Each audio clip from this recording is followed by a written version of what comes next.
Sejam todos bem-vindos ao programa Tribuna Livre. Este é o plenário eletrônico da Câmara Municipal de São Paulo. É da tribuna do plenário do Legislativo paulistano que os vereadores da Casa discursam durante as sessões. E aqui no Tribuna Livre a gente relembra para você algumas falas dos parlamentares.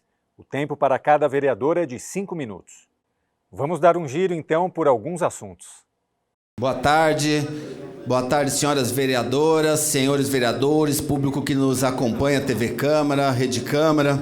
Presidente, hoje eu precisaria de umas 2 horas aqui para falar dos problemas que a gente 5 minutos tem para apontar na cidade de São Paulo, porque são absurdamente imensos aqui na cidade. A gente está vivendo falta de remédios, corrupção nos cemitérios, problemas de tarifas nos cemitérios, são vários os problemas, né? Numa cidade rica como São Paulo, a gente vivendo tantos problemas, mas hoje especificamente eu vou me centrar num problema ligado à área da educação que também é muito deprimente, deplorável que a gente esteja vivendo essa situação. A política de inclusão do prefeito Ricardo Nunes na cidade de São Paulo, na rede municipal, ela não existe de fato. Existe na propaganda que o prefeito faz, mas não existe na prática, no chão da escola. E a gente tem uma cidade que está recebendo 1 bilhão 700 milhões de reais no primeiro quadrimestre de juros do capital aplicado.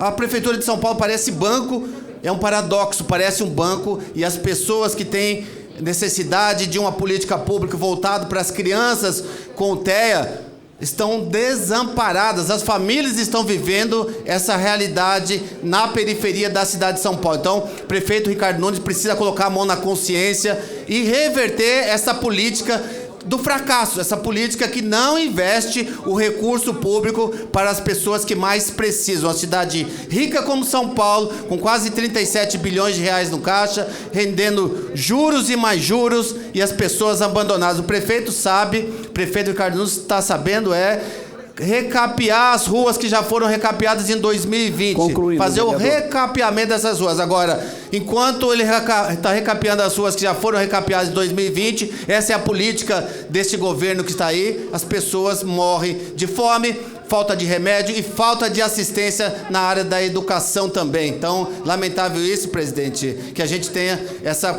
espero que o prefeito reveja essa maneira de destinação do recurso público aqui na cidade de São Paulo. Muito obrigado. Boa tarde, presidente Chechel. Boa tarde, queridos vereadores e vereadoras e todos que nos acompanham pela TV Câmara. Estamos acompanhando de longe o furacão Idália, que chegou à Flórida, causou 2 mortes com ventos de cerca de 185 quilômetros. Furacão, um dos mais fortes a atingir os Estados Unidos nos últimos anos. O furacão que tocou o solo nessa manhã é um dos mais fortes a atingir a Flórida. Já há casas submersas e mais de 230 mil pessoas, casas sem energia. Os cientistas dizem que as mudanças climáticas estão diretamente ligadas ao aquecimento dos oceanos, porque os mares estão absorvendo a maior parte do aquecimento das emissões de gases do efeito estufa.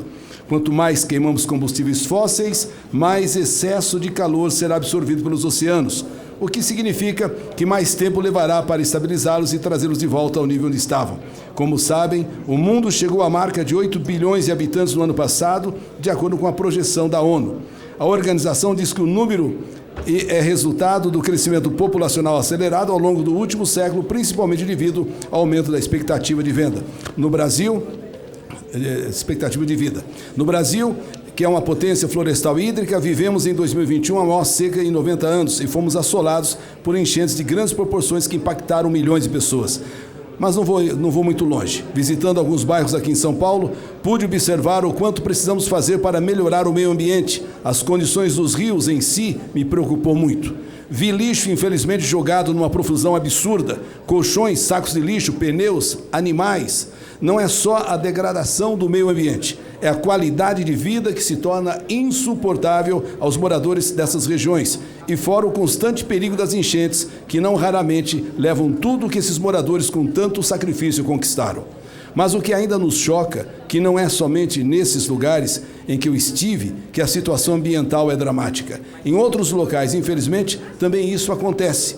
Chegou a hora de nós tomarmos as devidas providências enquanto há tempo. não só no sentido do poder público fazer as obras importantes e necessárias, desde a limpeza desses córregos, obras de canalização, como também conscientizar as pessoas através de campanhas maciças do que deve e do que não deve se fazer. Preservar rios e mananciais é uma obrigação de todos nós, afinal, são eles, os rios, os principais provedores de água para a sobrevivência da população, assim como são eles os responsáveis pela preservação das espécies animais, vegetais que habitam toda a nossa natureza. Ao poder público compete fazer o saneamento básico, onde a coleta adequada do esgoto e de lixo é fundamental. A distribuição de água encanada é requisito básico para a população e que a água encanada chegue a todos esses bairros. O poder público deve se unir às empresas privadas para que, de uma forma mais contundente, determinada, possam se unir esforços no sentido de acelerar os investimentos do saneamento.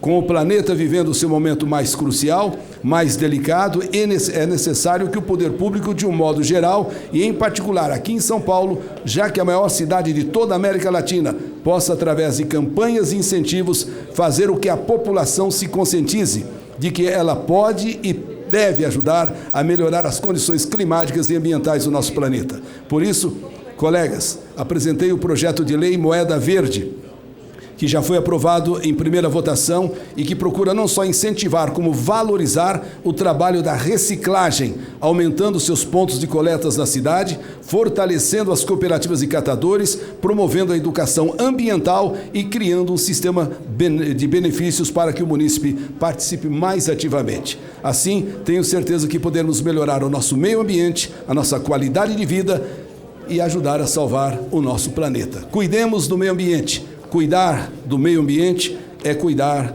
da nossa sobrevivência, da nossa vida, da humanidade. Obrigado, presidente. Boa tarde a todos e todas. Boa tarde também a quem está assistindo a gente pela TV Câmara, quem está assistindo a gente também no portal. Eu vim falar de uma luta histórica, uma luta que acontece nas periferias da nossa cidade e que também envolve educação e que eu acho importante a gente registrar aqui nesse plenário.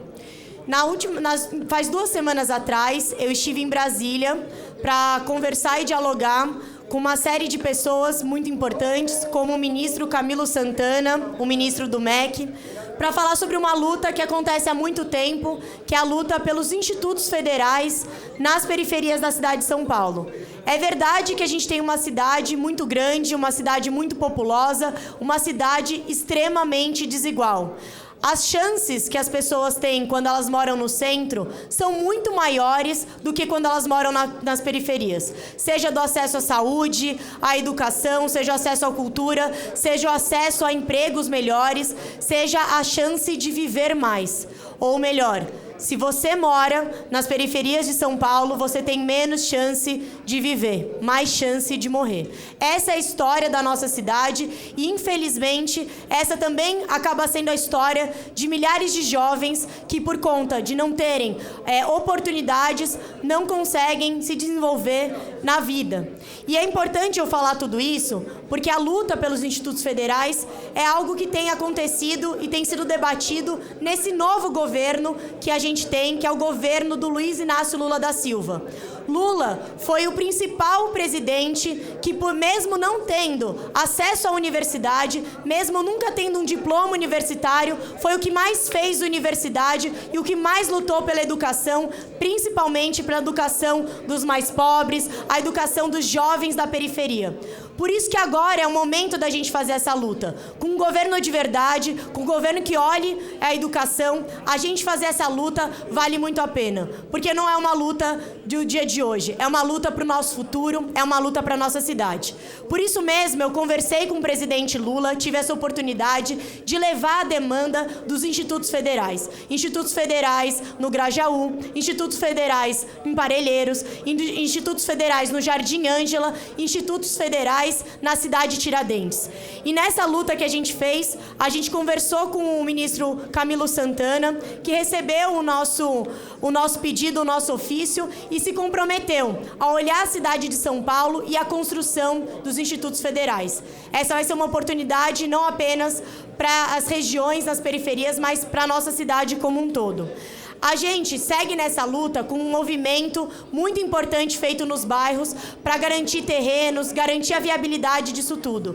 E a gente espera que a Prefeitura de São Paulo também esteja conosco na luta pelos institutos federais, na garantia disso tudo. Porque é preciso que a gente entenda que ter esses institutos federais vai ajudar demais a população.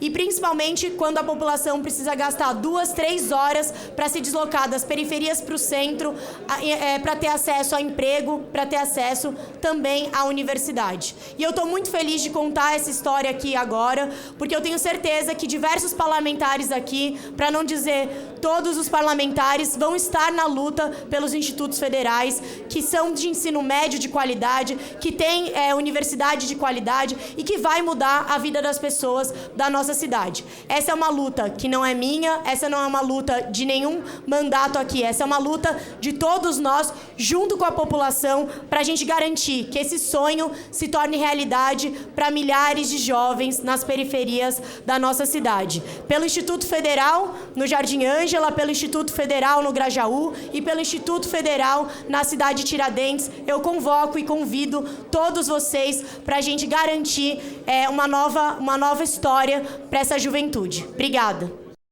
Agora, aquele intervalo para beber uma água, daqui a pouco a gente volta com o Tribuna Livre.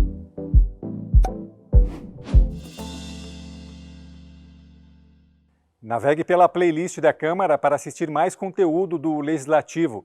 Aponte a câmera do seu celular para o QR Code que aparece aí na tela. Aproveita e faça a sua inscrição no nosso canal.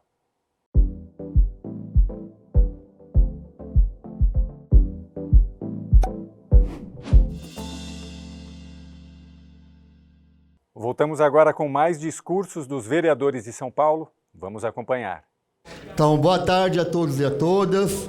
Mais uma vez venho nessa tribuna fazer uma denúncia. Não que eu goste, mas que eu acho que é necessário. Eu vou falar sobre a questão das compras das fraldas geriátricas feitas pela Secretaria Municipal de Saúde. Por favor, João, põe o primeiro slide, por favor. Em 2022, a Prefeitura, por intermédio da SMS, deu início ao pregão 228 do tipo menor preço, por item, cujo objetivo era o registro do preço para aquisição de fraldas descartáveis, adulto, e aqui tem o número do pregão e do SEI. Cumpre salientar que tal licitatório foi acompanhado pelo Tribunal de Contas do município. E o que o Tribunal de Contas do município chegou à conclusão? Chegou à conclusão que o edital não reunia condições de prosseguimento devido à fragilidade nas justificativas e outros itens. E aí estão as justificativas do Tribunal de Contas do município falando que essa licitação era muito frágil e não deveria continuar. Ocorre que, mesmo diante de tais conclusões do Tribunal de Contas do município, o processo licitatório prosseguiu. Teve como vencedora a empresa Evergreen Indústria e Comércio Limitada. Entretanto, a citada empresa que ganhou em primeiro lugar foi descredenciada. E quem ficou em segundo lugar, que acabou aí assumindo o certame, foi a Certame Comércio de Medicamentos Limitadas, que é o próximo slide. Faz favor, João. Isso, próximo slide, por favor, João. E de acordo com as atas de registro de preços, olha lá, se ganhou a fralda M a 1,31 e a fralda G a 1,37. Acontece que, em abril de 2023, a Secretaria Municipal de Saúde aditou o registro de preço para que o valor da unidade fosse pago a R$ 2,06. Ou seja, em março do ano passado, foi feita uma licitação que era frágil e que as fraldas foi comprada a 1,31 e a 1,37, e quando chegou agora em março desse ano, eles aditaram para R$ 2,06 e pagaram retroativo desde agosto do ano passado.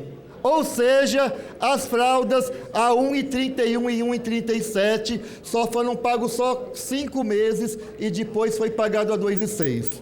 Mas o que é mais estranho ainda é que a justificativa está sob segredo.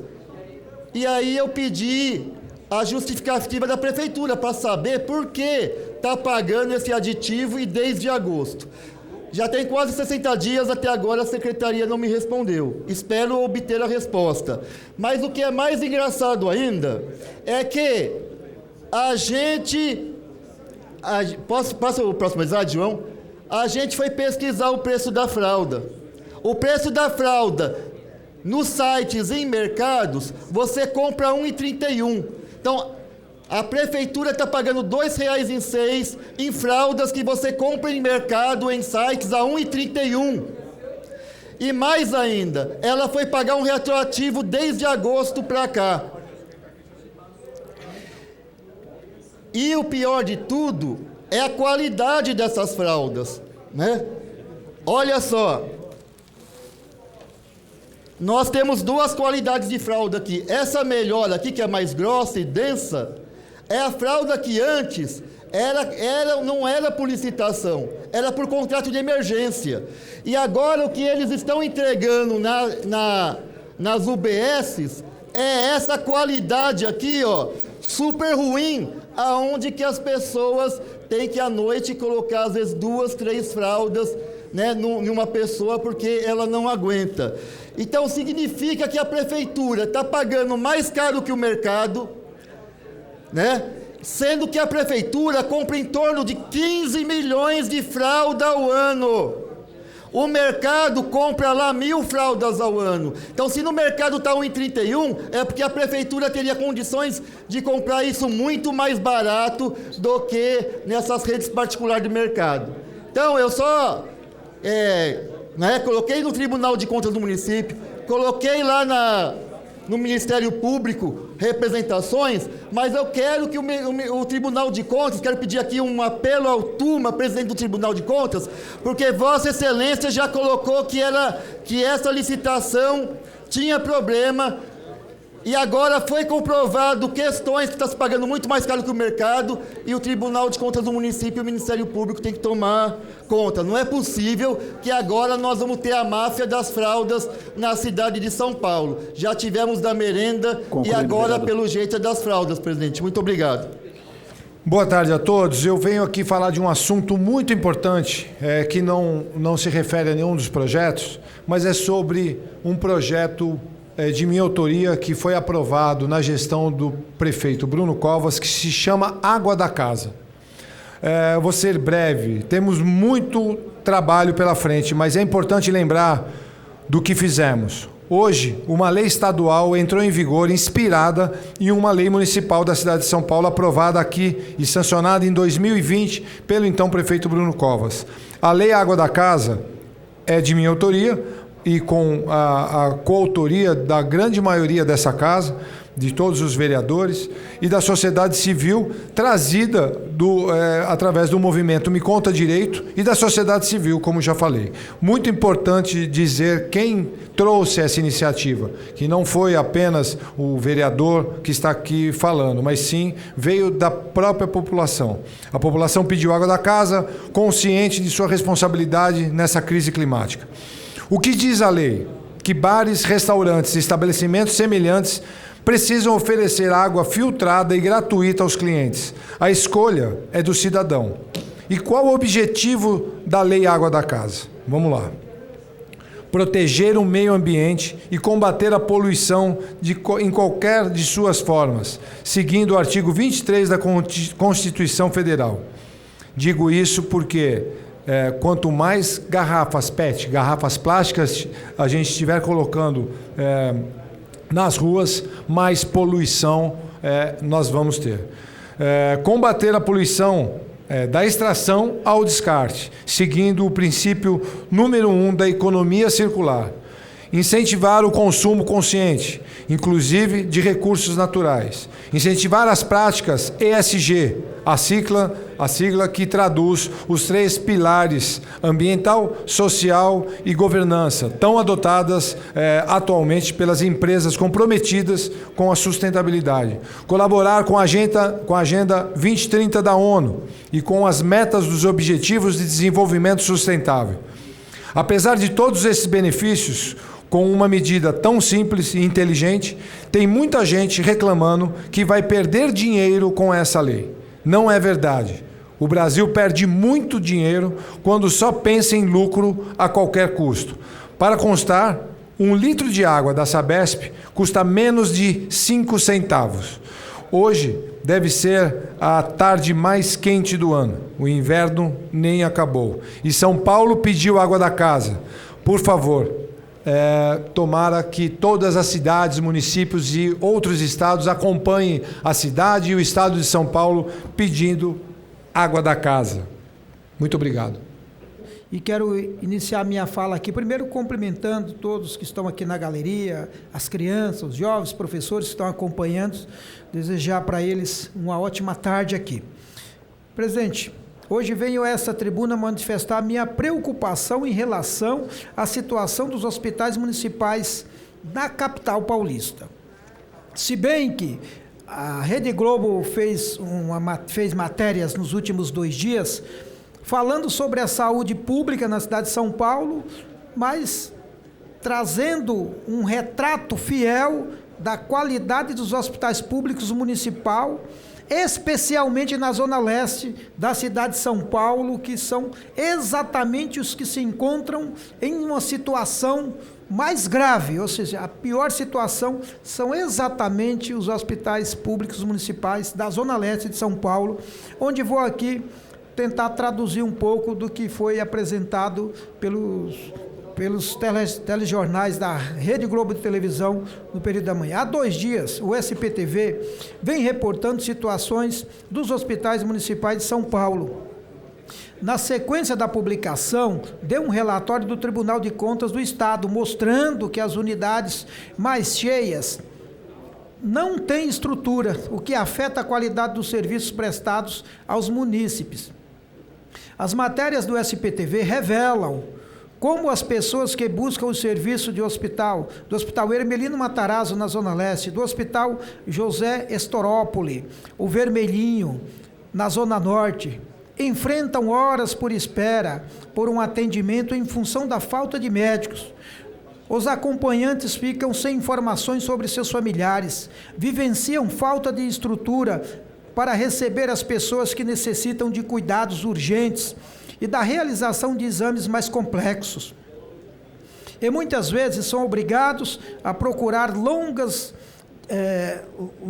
distâncias para fazer seus exames em hospitais longe de suas casas. No mês passado, em audiência pública da Comissão de Saúde e Promoção Social, Trabalho e Mulher, sobre o fechamento da maternidade e hospital Vila Santa Catarina, que atendia mulheres das zonas sul e sudeste.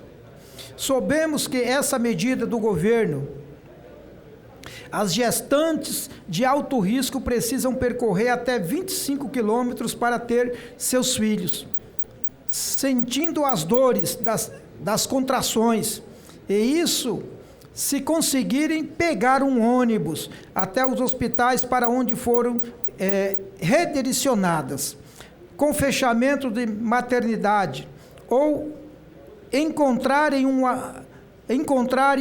uma alma caridosa que as leve de carro. São mulheres pobres, periféricas, sem carro e sem dinheiro para pegar um Uber até o hospital, enquanto no prédio da Secretaria Municipal de Saúde se alardeiam ótimos serviços prestados na saúde. Na vida real, no chão das unidades básicas de saúde dos hospitais municipais, o que se vê é o caos na saúde, como vem mostrando as matérias do SPTV, e que nos fazem questionar Por que falta tantos médicos para atender a população, se a prefeitura vem gastando mais de 60% do orçamento da saúde com as organizações sociais de saúde para a contratação desses profissionais? Por que a regulação dos serviços direciona os cidadãos para atendimentos em locais distantes de onde vivem e trabalham? Porque os hospitais se encontram em condições tão precárias de conservação, sem equipamentos e materiais mínimos, faltando até papel higiênico nos sanitários.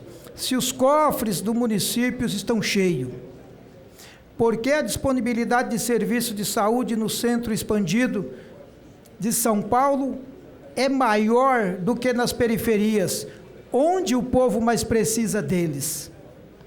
A resposta está na fala de uma das entrevistadas na matéria do SPTV, que afirma, abre aspas, uma injustiça, é como se a gente não valesse nada, como se a gente não fosse um ser humano, fecha aspas. É isso. Os hospitais municipais estão sucateados, porque para a gestão Nunes, os usuários do SUS, o povo pobre, periférico, não vale nada. Não é ser humano. Na última semana, a bancada do PT encaminhou um ofício para a Secretaria Municipal de Saúde questionando esses pontos, mas ainda não recebemos resposta. Solicitamos ao senhor prefeito que olhe para as pessoas que buscam no SUS uma conquista e um direito do povo, para que os problemas apontados sejam enfrentados, discutidos, com controle social e solucionados, que é isso que precisa. Porque se tem algo que um governo tem que tratar, e que muito bem, com muita atenção, estou encerrando, presidente, é justamente a área da saúde. Todos os trabalhos públicos, todo o setor público, a educação, a saúde, a moradia, o transporte, tudo tem que ser tratado de uma forma especial, mas a saúde, eu diria que é algo que você precisa ter um cuidado especial. Obrigado, presidente. Esta edição do Tribuna Livre fica por aqui. Obrigado por acompanhar a programação da Rede Câmara São Paulo. Você já sabe, o trabalho dos vereadores está na nossa playlist no YouTube. Basta acessar o QR Code que aparece aí na sua tela. Rede Câmara São Paulo, sua conexão com a política da cidade.